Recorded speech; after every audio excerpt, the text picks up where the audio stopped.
Show. That's right. Welcome in, welcome back, folks, to a... Who would have thought you would have more action and Notre Dame stuff to talk about in the offseason than the actual season? But here we are. Who's going? Who's staying? Who's leaving? Who's coming? Who's going? Who's in the portal to another school? Who's in a portal to another dimension? What's this? What? Everything's up in flux. We got a lot to talk about. Edition of the Always Irish Show.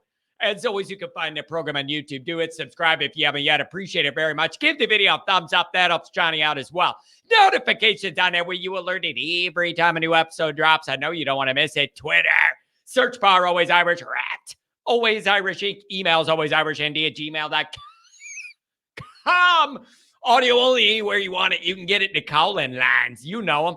312-988-15. You call and tell Johnny all you've heard and seen. Patreon.com/Always Irish. Former captain, leading tackler, I might add, Mike GOOLSBY and myself. He might have even broken a little news behind the paywall. That's what it's there for. Mikey's got sources. I got some. He has some too. So that's the place to be for some super secret information. Be there or be square. You're not a square if you're not there, but I appreciate all of you that are. All right. Let's cover a couple things. And I'm going to make this short and direct, which I'm not traditionally good at. We're going to try. Here's number one. Number one is I am hearing conflicted information on the Stuckey situation. And it just leaves me in a weird spot, wondering where one thing came from, where the other thing came from, whatever. There's conflicting information about what was behind the move to have him move on from Notre Dame. And I don't fully know what to make of all that. And it isn't my position to speak on all of that information or where it came from or whatever. I'm just telling you, there's another side to the narrative you're seeing being made public. The idea that he was being mean or a bad guy and there was discontent and guys were against each other and all that. Like, there's another side that says that's just not the case. So then, you know, that just leaves you to kind of wonder what the reality is, what the facts are, and what the realities are. I'm not saying anybody's making up stuff out of that. Like, I'm not saying that. I'm just saying, depending on who you talk to, you hear a different story about what happened here. That's all. That's all.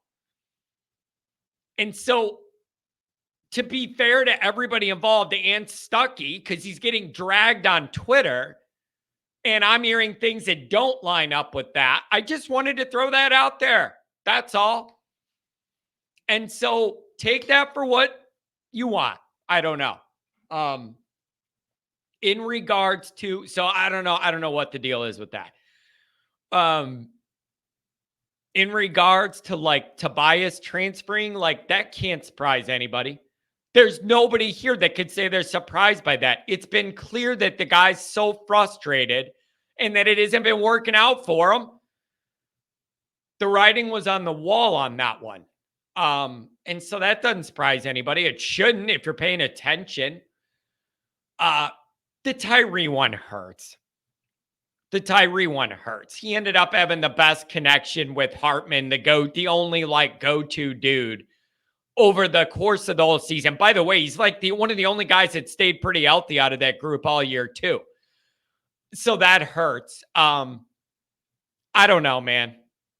I don't know. I always had a soft spot for Stuckey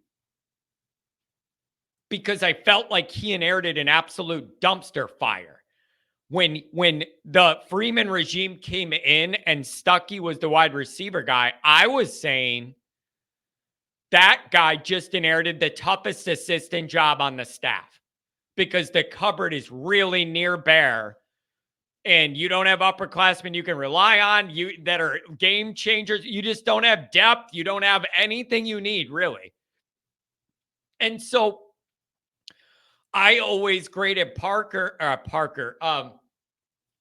Stuckey on a curve, understanding he took the job drowning underwater in that unit and had a long way to go to get it to be a representative unit. And so I always felt like he was dealing with an uphill battle there, and it was hard to kind of gauge the progress being made and or not. And so these are just tricky dynamics. They're just tricky dynamics. All the decisions that are involved. I don't know what else to say about it. It's just kind of tricky. And then, so I just wanted people to know there's another side to the whole Stuckey thing. And then with the transfers, it is what it is. It's always a bigger deal at Notre Dame for some reason. I think it's because we feel like, oh, you love Notre Dame. We all love Notre Dame. Who would ever want to leave there? It's one of those type deals. But these guys want to play and be happy. And they don't have the same outlook on it as we do. Like all Notre Dame all the time, dude. Like, so I get that. And then in regards to the transfer portal quarterback thing, obviously Riley Leonard's going to be the guy.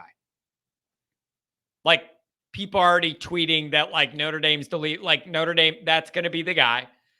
And then we could debate about whether that's the right move to make or not. Should you develop these younger guys or not? Like whatever you're going to be. But I mean, it's out all over that it was looking like that. And then GOOLSBY shared some more information behind the paywall. And so I would be shocked if Riley Leonard's not Notre Dame's transfer quarterback. And then you're up to debate.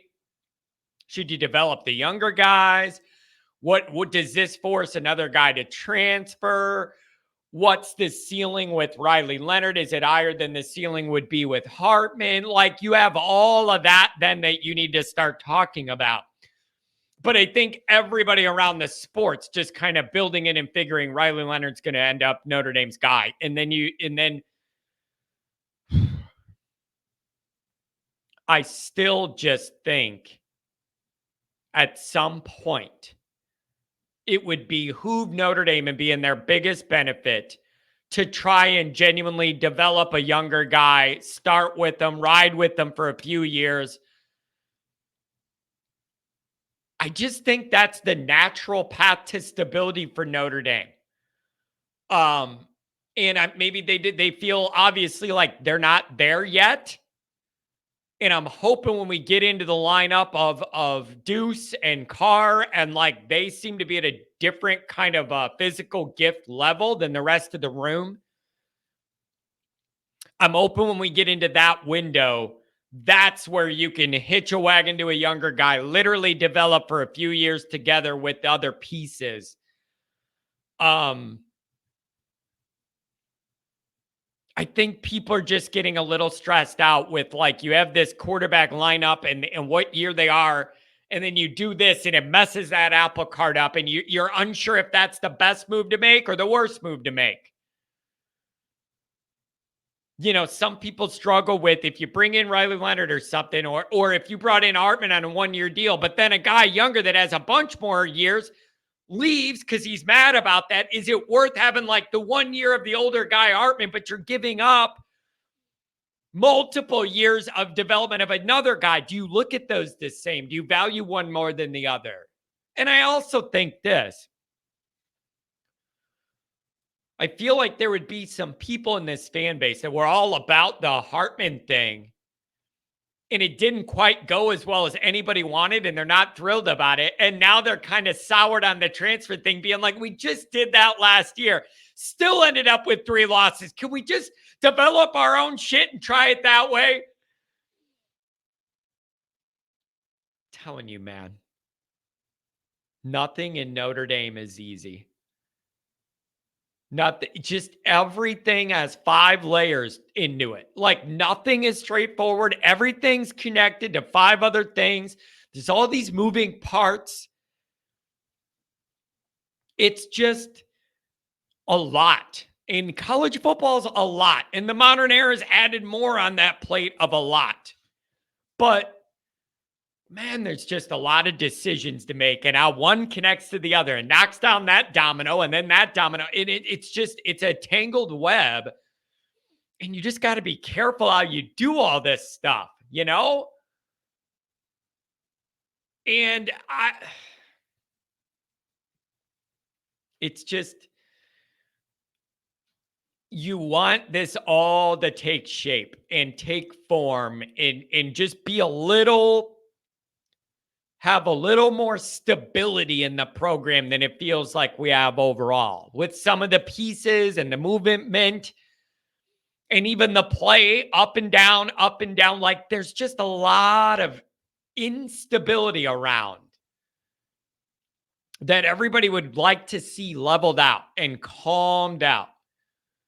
And so I don't know, but it's going to be really interesting to me to see if Riley Leonard comes to Notre Dame.